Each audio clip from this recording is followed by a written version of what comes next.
Welcome to Monster Chats, presented by Monster VoIP, where we share the tools, methods, and best practices that business leaders use to build new connections, strengthen relationships, and impact sales in organizations of all shapes and sizes.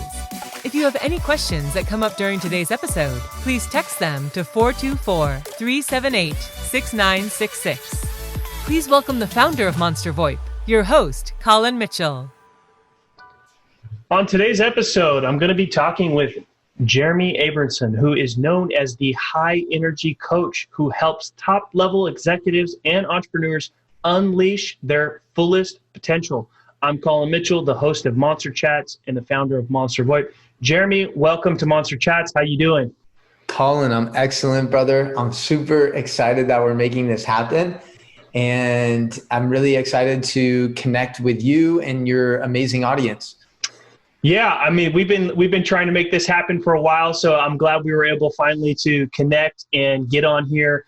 I've been following your content for a while. I love your energy. I love, how you talk about eating healthy and movement, and you really make it simple, right? Like it doesn't have to be super complicated or super expensive either for people. So before we get into some of those things that I know you're extremely passionate about, just tell us your story. Like, where did you grow up as a kid and how did you get into health and fitness? Yes. So appreciate you asking. I'm going to keep it as short as possible with also giving you as much context as possible. So I grew up in the Bay Area. So right in Silicon Valley in a city called San Mateo. I then lived in Israel for 9 months following high school, and then went to the University of Oregon where I studied business and sports marketing. And like most people, man, I spent most of my life just living, really unconscious of my thoughts, feelings, and emotions.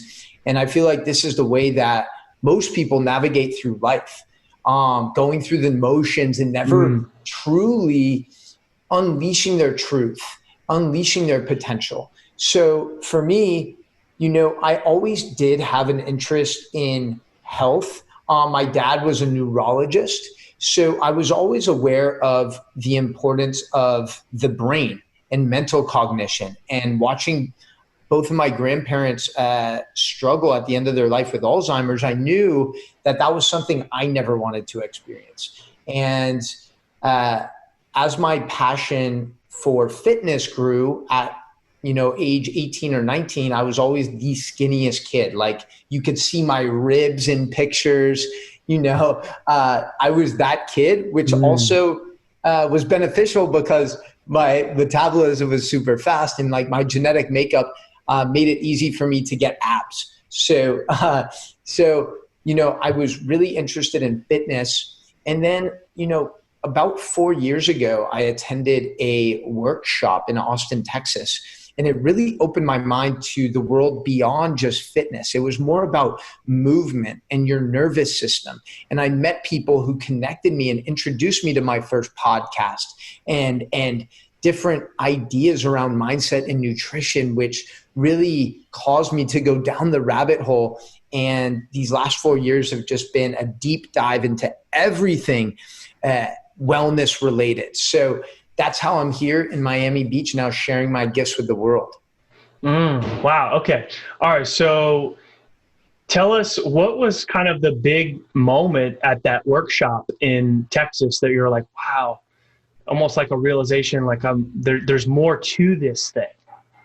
What were some of the big takeaways from there that made you have that realization? For sure. I, first of all, realized, wow, I don't know shit. I was like, there's so much out there that I need to learn. And not only do I need to learn it, I want to learn it. Really, the connection that movement has on our brain, the fact that it affects our neurotransmitters and our biology in such a powerful way. And it also was brought to my attention that, so many people are living an average mediocre life. And I don't think it's necessarily intentional, but I think a lot of people have accepted feeling tired or feeling non-motivated or energized throughout the day. And it was really the people I connected with at that workshop that helped elevate me to the next level. And like I said, they introduced me to new concepts, new ideas. And as I dove deeper into some of those things, it showed me what was possible. And as I started to implement them into my life, I saw the efficacy of them. And then I started to share them with my clients, with my family, with my friends. And I also saw these people improving. And I was like, okay, these are clearly powerful modalities. Let me see what else is out there. So talk to me a little bit about some of the personal changes that you experienced before you started teaching some of these things to your clients. Yeah, that's a great question, Colin. I think for me, it was never I think a lot of people, including myself, get into fitness for the aesthetics, for looking shredded, for feeling worthy, for being able to get a girl, whatever that external validation or motivation might be. So that's kind of how I started, right? And then when I shifted about 3 years ago out of fitness to really focusing on movement. And the way that I see fitness is mostly like in the gym. It's lifting weights, it's sets, it's reps. And when I got introduced to body weight movement and things called like animal flow and different mobility modalities, what I found happened was it was much more about the present moment. It was much more about being intuitive with your body. How does my body feel? What does it need? And then really addressing, first and foremost, like your hips and your spine, which tend to be very common pain points for most people, especially entrepreneurs like you and myself who, are grinding all day. Maybe we're sleep deprived. Maybe we're not fueling ourselves the best way.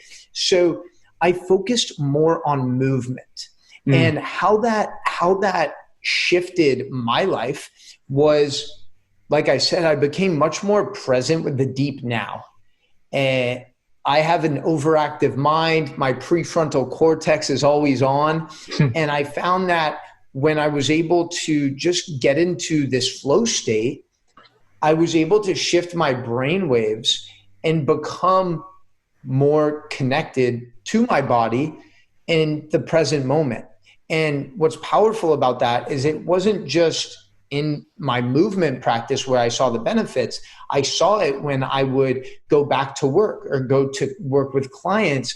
I saw that I was able to drop in to those brain waves, to those states more frequently.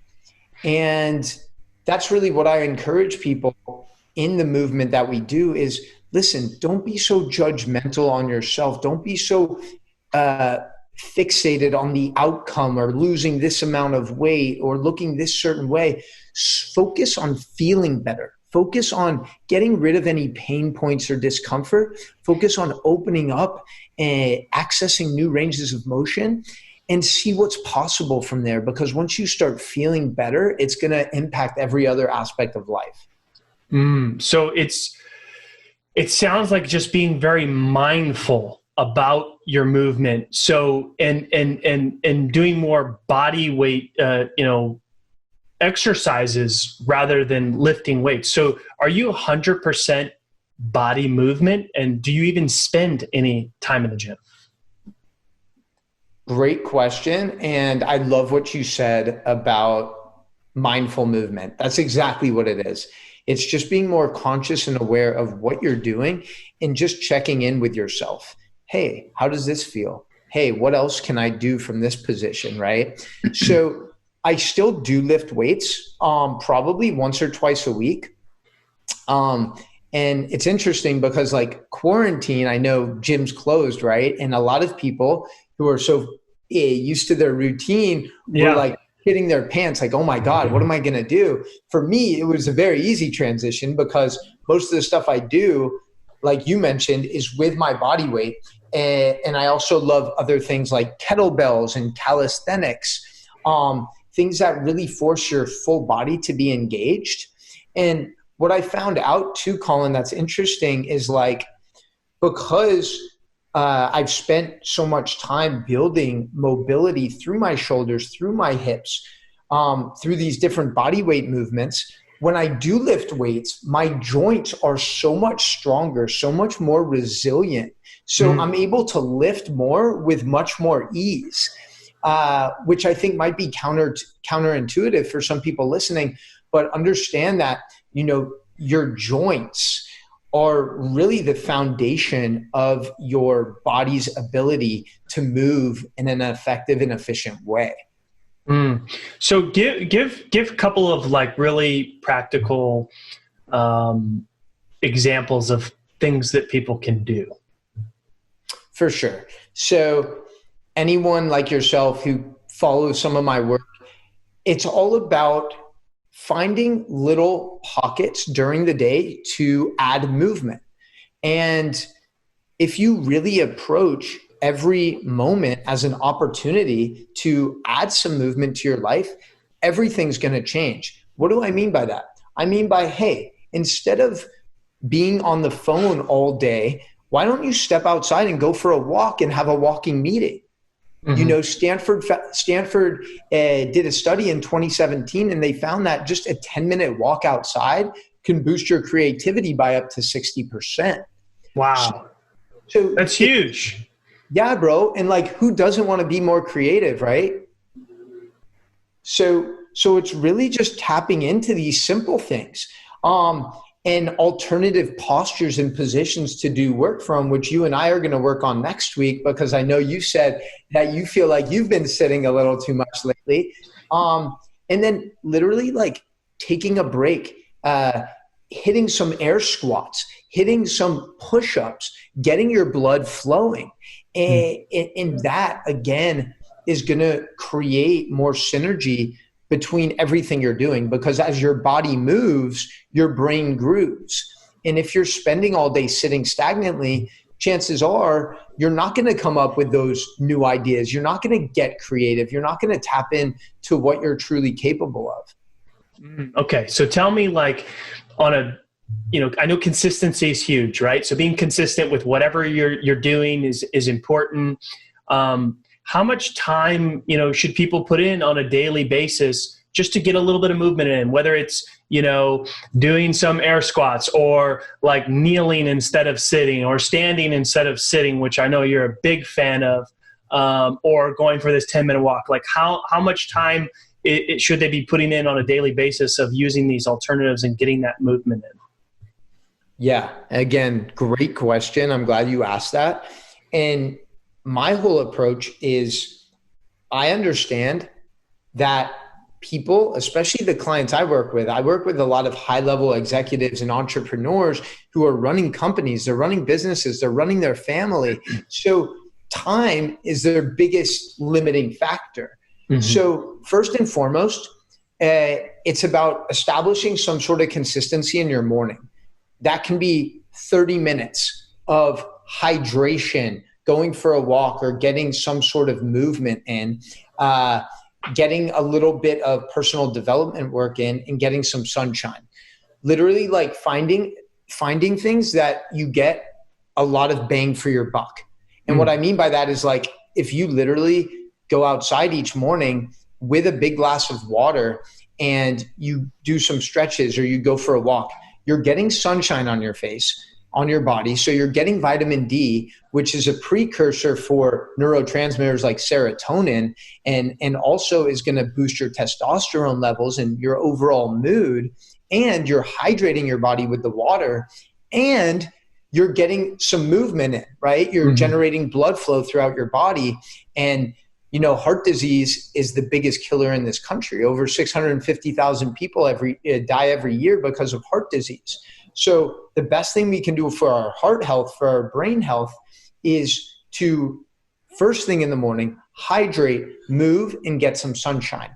And then in the middle of the day, like you said, maybe it's 10 minutes every hour, 5 minutes walking, 5 minutes stretching. If you add that up in the course of the day, that's like 90 minutes of movement. right? And then anything you do on top of that is a bonus. So I'm all about like the minimal effective dose, because I understand people like you, people like me, the people that we serve, they're busy. So it's really about mastering your morning. And then what's funny about that is, because you're going to start feeling so much better, you're going to want to do more. Yeah, I get that. No, I love that. Get the most bang for your buck. The only unfortunate thing for me is I'm a little crazy, so I wake up and the sun is not out yet. So what time do you wake up, bro? About 4 a.m. Hell yeah, that's where I'm trying to get to right now. So what time do you go to bed? Early, 9:30. Get a proper sleep. I go for a run in the morning with my wife. Usually I go swimming, but COVID and everything, pools are closed, so we've been running in the morning, but it's still dark at that time. So I don't get the sunshine, but I do need to get the sunshine, I think. So like a 10-minute walk for me, adding that in, I think would make a huge difference. For sure, man. And I would probably suggest that for you, like in the middle of your day when maybe you've gotten some stuff done, you've worked for a couple hours, and that's like a nice little pattern interrupt. Right? It's like, hey, I'm going to just kind of reflect on the first part of my day, get my mind right for the next part of my day, and get some movement in while doing so. And come back 60% more creative. Exactly, bro. Knowing you, you'll probably like crush that stat and like get to 120% more creative. No, this is all great stuff. So tell us a little bit about how you ended up in Miami and what's the story behind that? Oof. Interesting story for sure. So basically after college, I landed a great job with my dream organization, which is the Oakland A's baseball team. I spent my whole childhood going to games. Really, that was my life. Like I would get there for batting practice. I would get autographs. I would stay late. Like I was a diehard fan, and I was like, I am going to run this team someday. I'm going to be the general manager, the owner, whatever that looks like, right? And so I studied business and sports marketing at Oregon, got a job with the A's, and then one day in July, the team was crushing, by the way. This is summer of 2014. They're in first place, best record in the league. I'm like, first year I'm here, and I'm bringing us a World Series. Let's go. But one day in July, I actually got fired. And it was pretty sudden because I was really crushing it. And then 2 days after that, I found out the girl I was dating at the time, who I actually met at synagogue, like at Yom Kippur. So I thought she was a keeper, but I guess not. I found out she was cheating on me. And in this span of 48 hours, I was like, oh shit, this is what adversity looks like. So shortly after that, actually 2 months later, I packed up my Honda CR-V, trusted my intuition, and just drove to South Florida. Wow. Yeah. And, I had a friend that I mentioned I lived in Israel for a year. I had a friend from that program who lived in Boca Raton. So that was kind of like my contact there. And it was a tough transition, man, because, I didn't have the tools I have now. So at one point I was even sleeping in my Honda CR-V for 9 nights, just binging on PB&J sandwiches. And thank goodness I had a vision and I didn't let my dreams dissolve. And I was able to get out of that stronger than ever. Wow, that's an incredible story. I mean, you didn't even have enough time to feel sorry for yourself. You just moved on to the next thing and kept pushing. Yeah, man. I think there's always, whenever you're faced with obstacles and adversity, there's always really 2 ways to look at it and approach it. You can either play the victim and feel sorry for yourself and stay in that victim mentality, or you can ask yourself, how did I contribute to this situation? How am I responsible for being here? And what am I going to do? What actions am I committed to taking to getting out of this and creating a brighter future? So I chose to take the latter. Yeah. And I think that's a really good point too, because I think there's a lot of entrepreneurs that are maybe struggling with that, right? With everything that's going on, businesses are being crushed, COVID happened, but there's, are you going to sit around and feel sorry for yourself, or are you going to do more and do better or do something different? 100%, brother. And just like you made this huge pivot in March, starting your podcast and like really taking it and running with it. So we all have that option. We all have that opportunity. And I understand, people have challenging circumstances. And I'm not saying, I 100% feel compassion for those people and for the challenging situations that you're experiencing. However, if you define yourself by those, you're never going to grow out of that situation, and understand it's just temporary. And this is just part of your unique journey. Yeah, no, 100%. Jeremy, thanks so much for coming on to the Monster Chats podcast. Welcome to our community. Before I let you go, please tell folks where they can connect with you, where they can learn more about the stuff that you're doing. Colin, I appreciate it, man. That went by super fast. Yeah. But I'm excited to continue connecting and just seeing how we can add value to each other in our communities. So you guys can follow me. I know Colin and I connected via LinkedIn, but follow me on Instagram and on TikTok at Coach Jeremy 305 JEREMY.